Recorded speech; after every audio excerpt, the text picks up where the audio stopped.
So often we're on our heels and we're running in the other direction, away from the karmic, away from the toxic person, away from the narcissist, away from the envious person, away from the person that wants to destiny switch, swap, flop. They will flop. But what I want to talk about today is owning the position that you're in where you intend to stay. That part. Because all we do is win. But let's talk about how we win and in what particular way. Greetings, guys. It's so good sharing energy with you. My name is Monette. This is my channel, Evolve with Monette. For those of you that are new here, I'm a professional intuitive empath. It's so good to share energy with you this morning. Come on in. Thank you for inviting me in. Just finished my meditations, all the things we're doing as we begin the day, and the message for you here is coming up. So please sit a spell and stay. If you're interested in working with me, the angels and you need to chat first. Check in with your spirit team, and then we can get to work. Let's jump into this message today that they downloaded me with. Stand on it. Stand on it. Stand on it. I'm going to start with a little story. Picture it, Sicily, 1942, right? Got a little story for you always. Shout out to the one and only and amazing Miss Sophia from the Golden Girls. Thank you for being a friend. Hey, travel down the road and back again. Your heart is true. You're a pal and a confidant. Stand on that, Earth Angel. Stand on that, empath. Stand on that, light worker. Stand on that. That's a fact. And that's a fact, as Nipsey said. So, what I want you to understand is this.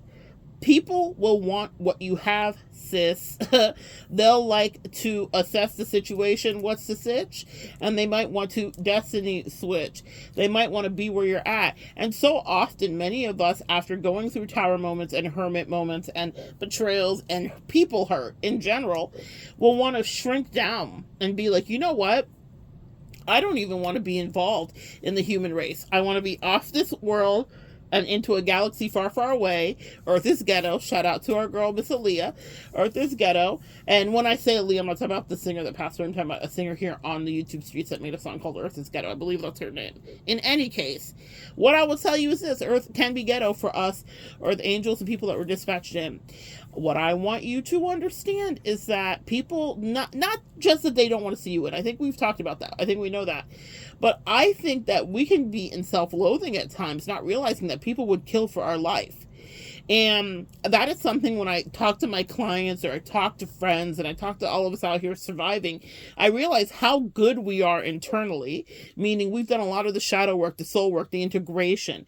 We know our downfalls. We know our bad traits, our idiosyncrasies, our habits, our addictions, our predilections, but we look at it in the face and we're honest about how we can switch and change and evolve. And we're always working on that. And that's what separates them from us. But many people here, myself included at times, when you're in the onslaught of the emotional attack, you just feel like, oh my gosh, I don't know why they want to be on my back, or I don't know why they're attacking me, or I don't know why all this negative gang stalking energy or lurking, stalking, whatever you might be dealing with energy is coming your way. Why do people have so much to say about little old me who's just trying to live my life? It's because they want to be in your life. For some reason, they're looking at your life and thinking, oh, must be nice, must be easy, must be whatever. I'm going to tell you a quick little story. I have two. One is about people assessing something that someone in my life would do for me, and many friends would all comment, like, I can't believe that your husband carries your bags, specifically. This is a thing that happened with a couple of friends. So if I would let them into my life and my personal space, they would see that my husband would literally carry the groceries in, carry the things, do the things.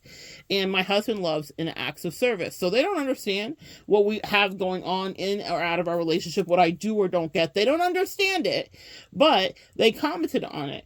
And they would be like, oh my gosh, just feel so bad. And it was kind of like concern trolling.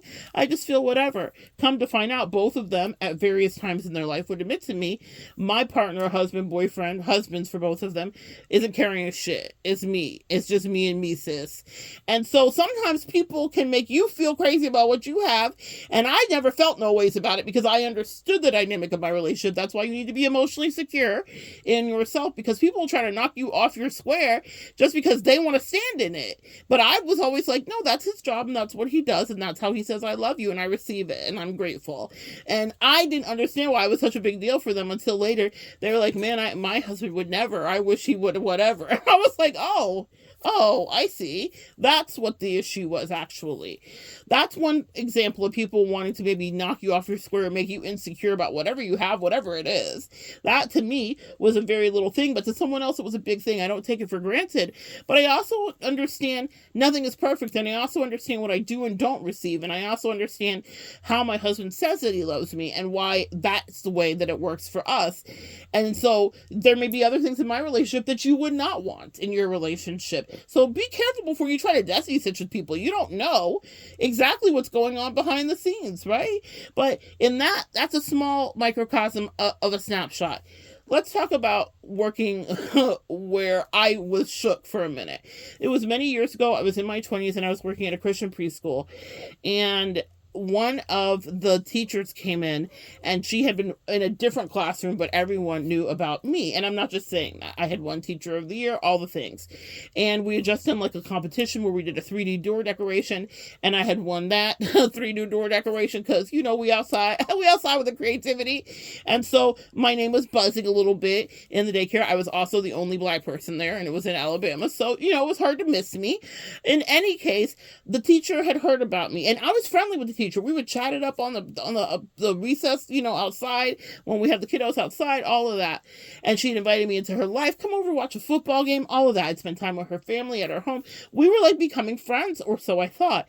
Then she got sent into my classroom because something happened in a floater teacher. I was a lead teacher and I had a floater teacher that was sick. So she floated into my classroom and she began to be competitive. Immediately competitive. And this is me, unseasoned chicken, wet behind the ears, very young, not understanding the 48 laws of power and people that are dumb, not understanding any of these psychological things that I've now studied, that I teach you, because it's preventative care for us as empaths to understand the way that other people that are not mentally well will operate and what they will do, whether they're narcissistic or toxic or just avaricious. You decide how it's affected you. But in any case, she comes into my classroom, and I will never forget her. Her name was Nisi. And Nisi was this, like perfectly, Southern, I'm thinking that song Redneck Woman. That would be her song. She was super country and funny and whatever. Anyway, she had nothing but accolades for me and nothing but the highest praises for me. And excuse me, guys. When she would see me, passing in the hallway, marching the kids by or whatever. Oh my gosh, Miss Monette, your kids are always at attention and so quiet. You have the best lines and da-da-da-da. Just compliments. Well, the whole time, she was clocking me and thinking she could beat me. Well, she came into the classroom and I had her with me for weeks. It wasn't just a normal floater situation because of how sick my teacher's aide had gotten. And so she comes in and she's like, I'm going to do this and I'm going to do that. And then I'm going to take this back to my class and whatever. And I'm going to do this. And she starts competing with me actively, outwardly, aggressively. And I'm like, oh my gosh, how am I going to manage this? Because I was feeling the pressure of it, even though I had established what I do and how I operate and how I teach. I was feeling the pressure of it. And I did not want to feel defeat. And I was vulnerable. And I went to my director and I was like, you put Nisi in my classroom like a plague. Like, what? Why have you done this to me? And she said, let me teach you a little bit of essentially human strategy. It's one of my first lessons. And she was a Gemini, this director of the place that I was working. And she taught beautiful lessons about mental strategy. Oh my gosh, my mom is a Gemini, so When I have interfaces with Gemini energy, it's always about up leveling to some degree, and it just depends on what level of up or toxic it might be. And in this case, it was a mix of both in that relationship. But some of the pivotal memories I have, and also pivotal lessons I've learned in my life that I've carried with me, I never thought I would say it, came from that lady. Her name was Miss Cindy. So Miss Cindy was like, listen, let me tell you what's going on with Nisi. Nisi does want to be you, and she does want to create in you whatever is happening for you emotionally right now. And she said, but let me give you a little wise advice with Nisi. Let her burn herself out. What do you mean? She's like, you don't have to do anything. She's like, you've been here. You've been Miss Monette. The kids love you. The parents love you. We respect what you do. We value what you do. And you're you. And there's only one you. She said, let Nisi exhaust herself, because people that want to be you can't do that because it doesn't naturally come from within them. They can't sustain it, and they can't put the sauce and the dressing on it. I'm saying that she did not say that to me back then, but essentially she was saying they cannot season the thing the same way you do. There's an effort. We are endless sofrito. If y'all know, then you know what sofrito is. We are the most seasonings of all the seasonings combined and stored to be more seasoning. And so when we apply pressure to something, then we shift destinies, and we reveal diamonds. We crack rocks and crystals, sis. I didn't understand this. I didn't understand my power, and I was feeling insecure because she was actively coming at me. It was one of the many, many moments that was preparing me for all of the spiritual warfare that I have endured and been through. Because sometimes people are not so actively trying to attack you. Sometimes it's covert. It's under the covers. They're lying to your face. They're like, oh no, we're fine. Everything's great. But you're still in spiritual warfare. Well, I was grateful for Nisi because she taught me a beautiful lesson all the way back there in my 20s. About letting someone tell you, I'm going to like run laps around you, run circles around you, and outdo you. And saying, I hope that you do. Like, that's the stance that I had to take in that emotional warfare moment, was good luck to you. Good luck to you. Now I say it and it be sarcastic because I know you cannot work me when I'm working and my creativity is doing what creativity does, and it's being creativity, okay? You cannot work me energetically. You can't outsauce me. You can't out whatever me that you might think you want to. So I've had a lot of destiny swappers, switchers, and people that thought so run up and then they get done up. Not just by my spiritual team, but about the work ethic that is running through me, and it runs through you too, whatever that may be. It may not be that you're a teacher. It may not be that you were whatever, but whatever profession you were in, you've had this happen if you're listening to this message, where someone thought that they could do you better than you did you. But there's only one you, and there's only one them. And that's the sad thing about jealous people, friends, lovers, whatever. The lovers are the worst when they're jealous of you, is that they also have something great in them too, if they would focus on them and less on you. But message, that's not for you to sit there and teach them that. They'll figure it out. Well, Nisi did her laps, and she was crafting and cutting and staying up till 3, and then she was losing stamina. She'd be falling asleep in the classroom and whatever, because she was really trying to like outdo me. And I never talked to Miss Cindy about it again, but she passed me in the hallway about a week later, and she said to me, excuse me, as a way of kind of a nod to our conversation, oh, I saw Miss Nisi out on the playground today. It looks like she was tired. Bless her heart. And she winked at me. I learned a lot about bless her heart cuss outs and the southern way that can happen. How you can give someone the 3rd degree so sweetly. From Miss Cindy in Alabama. I will never forget it. Bless her heart. And what she was saying to me was, it looks like it's hard being you. Maybe harder being you than she thought. Because you are writing a syllabus, and you are doing this, and you are doing that, and you are bringing in creative things, and you are adding the flavor, to these kids here. And while I had some African-American kids, there were no West Indian kids. And I bought my West Indian culture and bought a sugar cane and all kinds of interesting tropical fruits for tastings and did all kinds of things. And they would tell me, the director, the owner of the place would be like, we appreciate the culture that you infuse. People can't be you. And Nisi had her own culture, and she had her own magic. But man, she went out sad and it was tragic. She burned herself out, and eventually, months later, she came to me and she said, I have to just give you your props, Miss Monette. Like, I don't know how you do what you do. After being bitter and sad and mad and not talking to me, we went through. But I just observed her. But instead of being actively in competition, which is what people like them want you to do, because then it validates their ego. Like, oh, if you're competing back with me too, I am on your level. No. But good luck, and I'm glad I could inspire you. And I'm not saying that to be ugly, but it's something you need to know about you too. You're inspiring people out here, but they can't do what you do. But if they think they can't, make them stand on that.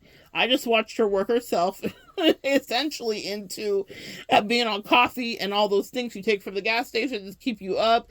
She was exhausted trying to live in my shoes and drink from my cup. It wasn't her destiny to be. Maybe her destiny was to be inspired by me to a certain degree, so she could become the best teacher she could be in the realms and with the classroom size that she had and with the kiddos that she worked with. It wasn't her destiny to be me, sis. Sometimes people get that confused. But if they do, make them stand on it. I always say less and bet to people that want to be me, that want to switch. Really? Because what they don't realize that comes with it is all of the lessons, all of the painful lessons, all the things they don't know about. They just see you and think, you don't even deserve this. You're spoiled. Everything's magical for you. Is it? Was it? Do you really know what I had to go through? You know stories that you've heard and things that I've chosen to tell you. But do you really know the darkest parts of it? What's underneath it that made me me so that I would never want to be you? And that you could never step into the shoes that I'm in, even if you wanted to. But make them stand on it. Meaning don't budge. Meaning look them straight down the eye. I went from feeling insecure after that pep talk with my director, who put me on game, really, and was just like, Nisi can't. But it's adorable that she's trying. But I predict she'll be tired in about 3 weeks in. Miss Cindy was right down to the day. She was exhausted trying to play in my face and try to take my whatever she thought I had away. My respect that I earned, my creativity, which is inside of me. People will learn lessons when they try to stand against you that way, but let them. You are there in their life for a reason. On the higher level of it, it's not always toxic. You may have truly been there as inspiration so that they could focus on the career path that's right for them. But they can't just yoink and take your thing. Even if they try, they will be glaringly bad at it. And that's a miserable existence in life. If someone thinks that you're a bad copycat, wow. That's something I would never want to be. So one of the things that you have in your arsenal and in your empath and Earth Angel strategy is to never compete with anybody. I am my own competition.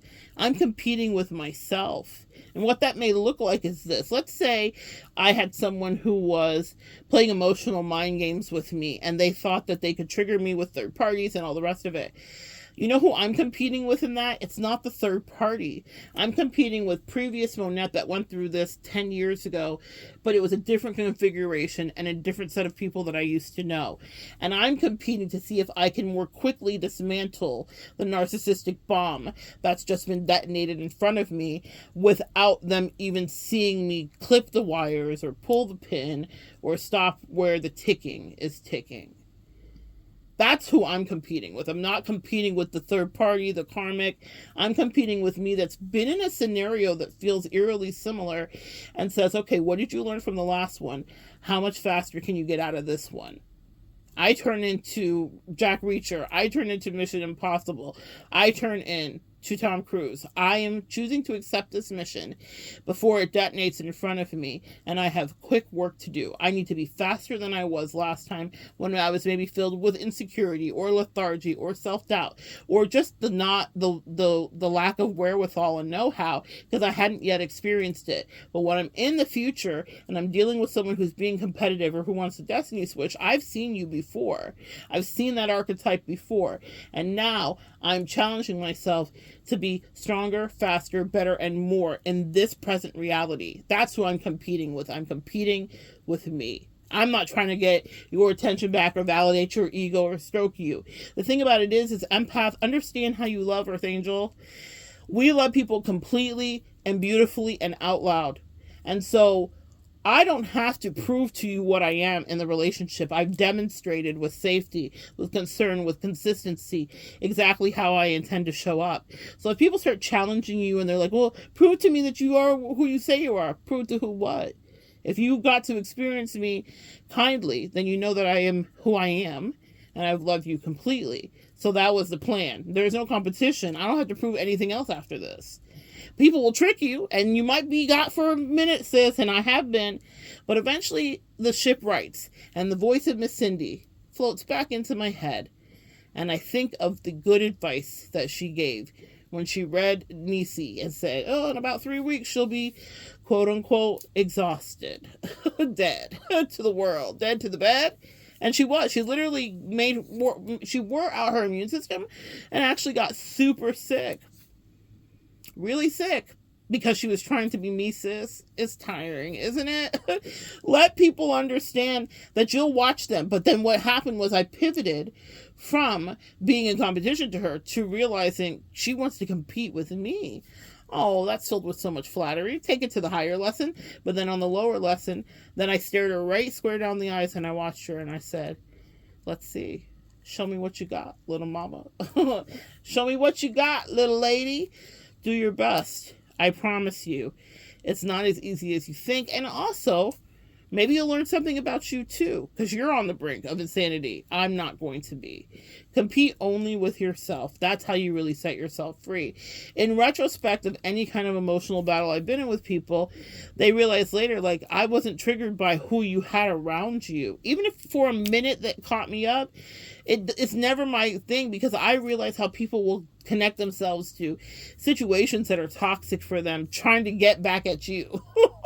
I've seen this happen so many times when people get into relationships where the theme of, let's say, the theme of the relationship that I was in with them was to help them understand how to be less of a codependent friend, maybe, or to not have people kind of pushing their agenda onto them. And I will have done all this work and cleaned up so many things spiritually, whether they acknowledge it or understood what I was doing or not. We're all in people's lives doing stuff like that, Earth Angel. You know that. We're very often working on helping. And we're also being helped too. So people come in to help us as well. But I might have just spent a lot of time, you know, like the way that they're showing it to me is like barnacles off the bottom of a ship. I grew up in the Keys. And so every few months you need to scrape those. If your ship is sitting in water and you're not storing it at a marina, in a bay, you need to scrape all those barnacles away because it can weigh down your ship and it can slow down the speed and trajectory of it as it's sliding through the water. You'll see that too in like huge cruise ships or any kind of yacht or anything like that. So there's literally divers or people that go under and scrape it if it's still waterbound. In any case, that's what they're showing me with this, with your relationship dynamics. You were in and under the water scraping off these barnacles that were slowing people down that they didn't even realize, you know? Have you guys seen sea creatures that have barnacles growing like from their limbs or their eyes or whatever, and like someone will come along and scoop them up out the water, kayakers, and they'll free them of these things? And what a relief that must be, because we can get used to our malady, we can get used to our dysfunction because we're so used to working with it, it just seems normal. So we don't perceive it as distressing as it once was, because it grew a little at a time. So you are going into people's lives and you're clearing out these barnacles that have grown a little at a time, that have made a home on whomever you're working with.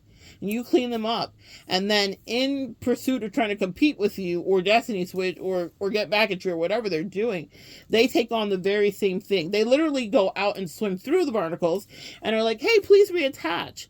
And you know that once you're gone, no one's having their back. No one's going to help them and speak up for them and teach them.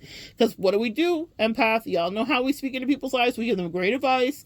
We figure out stuff that's taken them all their life to figure out in a matter of a week or 2 or 3 or months, whatever it may be. And they go right back into the situation, except they don't have you anymore. So now they're truly bound, because now they will have people gifting them things they don't want to be gifted, or putting responsibilities on them without really taking into consideration what's fair, where the boundaries are, because you were there to be their boundary station and help them understand that. but they might compete with you or push you away or do whatever, and then they're right back in the thing. And that's another message here too about wasting your energy giving and giving and giving. If you're there to teach someone a lesson, teach it and then be out quickly. They need to be doing their own work too. You don't need to be purposely there forever in perpetuity so they can just suck off you and siphon off of you, because that's another way that people will switch destinies, lives, or timelines with you, is they now make their karma your karma. There have been people that I was working with that were supposed to speak up for themselves, stand up for themselves, stay in a relationship or leave a relationship, depending on what end of the spectrum they were on. But as long as I was there, it meant that they never really had to look at what was going on. Or even me being there could have been an energetic infusion of sweetness. I remember one person talking to me and saying, oh my gosh, my partner is being just so amazing. And I know this sounds crazy, but y'all need to know your energy. I knew it was because I was proximal to them, that partner was so calm and perfect and idyllic, meaning that just me loving someone will provide protections and benefits and bonuses in their life that they may not have gotten otherwise. It may give them attention and people that are interested in dating them, or if it's not dating, it could be friending them, or if it's not friending, it could be familying them. Whatever it is, we add a touch of sweetness. That's why I say know your worth and know your energy. And as soon as I removed my energy, then they got to have the relationship that they actually were supposed to have, because I was absorbing some of the fallout, the karmic things, and all of that, because that's what we do naturally. You are a beautiful buffer, and that's why people like to keep you proximal to them, even if they're treating you badly. Just a lot of nuggets today. So that's why I say, once you realize that someone's playing in your face and using your energy so that they can stay in the relationship that's toxic for them, and you know it, pull away, and then it will literally unravel. Okay? One message about competition and making them stand on it. Another one about protecting your energy and not having someone suck off you forever and ever. Because if that relationship's supposed to fall apart, as soon as you move away, it'll do what it's supposed to do. Or if it's supposed to stay together like glue. Sometimes people are so codependent, they must stay with someone, but it could be someone that's abusing them in a way that you never would do, or someone that's taking for granted whatever they're giving in a way that you would not have. And if you had scraped all those barnacles off and they want the barnacles back, is your life supposed to be lived in their purgatory? Do you see what I mean about switching karmic destinies with someone? Are you supposed to continuously scrape those barnacles off? No. You were sent in to do it for a season and a reason, and you did it. And if they want to reattach them, then that's between them and Jesus. But you're nobody's, therapist for the rest of their life, unless you are really a therapist, okay? And that's a different story, and you would be getting paid properly for that. What I mean by there's an exchange of currency, whether it's energy, kind words, you can see you're changing someone's life, they're actually shifting. Pay attention to who receives what you give emotionally and how they run with it. You don't need to be up underneath them. You don't need to deal with the person every day. And you don't need to be in any codependent relationship dynamics that just want you to stay, so that it eases whatever they don't want to look in the face. Makes it so that they don't have to deal with whatever their angels might be screaming at them. You got to fix this, or you got to deal with this. I remove my buffer and my energy, sis, and that's when people start to do the real work they need to do. Also, if they want to compete with you, make them stand on it. You want to compete with me? You sure about that? Okay, because I usually don't know till after someone's been competing with me, because that's how terrified they are that they need to get the one up on me and try to knock me off my square before I even realize it. So by the time my angels are like, hey girl, sorry to bother you, we got to sit downstairs here, you need to take a look at this person's been competing with you for 6 months. Really? I'm always so shocked, because it's usually people that I love, that I've allowed close to me, that I've considered a friend and would never consider an enemy, until they reveal to me that they in fact want to be my enemy. Oh, you want to compete with me? Cool. Let's see what you do. Let's see what you got. Let's see if you can do what I do. Let's see if you can walk through what I've walked through. Let's see if you can walk a mile in my shoes and still make it look how I make it look, and still cook how I like to cook, and still win like I win eventually, and still stand strong when an onslaught of karmic energy is being sent at me. Do you want to do what I do? Let me see you. Let me see you. Stand on that. Don't flinch in the face of your Nisi. Don't be worried like I was when I was in my 20s for a few minutes, until Miss Cindy came in like a literal earth angel and said, sis, I see dead people. She's not like you. That was, in fact, the truth. that was in fact the truth. Whoever is coming up against you is not like you. It's exhausting being you when you're not you. We are built for this. We have an internal stamina system to keep giving and giving to whatever we want to, sis. But don't make it be a competition with someone who, by the mere fact that they are entering in the ring, feels like they have something to prove, feels like they can be you, and feels like it's so easy to sing the song you sing and leave the impact that you leave wherever you go. That's unfortunate for them, but they'll find that out, though. You do not have to get flustered. Just stand 10 toes down and be planted where you have grown. And look around and realize there is no one that can come against you but you. You start to compete with yourself, and you will be better than the last thing you did, and maybe better than some of the things that you could ever do in this life. But if you compete with them, that's all they wanted, was to just get you wobbly enough. But I'm thinking of Weebles. I heard Weebles wobble, but they don't fall down. That was an old toy from the 80s. We're Weebles, guys. We wobble, but we don't fall down. So it will be them that's backing off eventually when they realize that they are only a facsimile, and a sad one at that, of whatever you were destined to be. Don't let anybody try to uproot you from your destiny. So good sharing energy with you guys. Come back and join me next time. We'll continue to evolve together.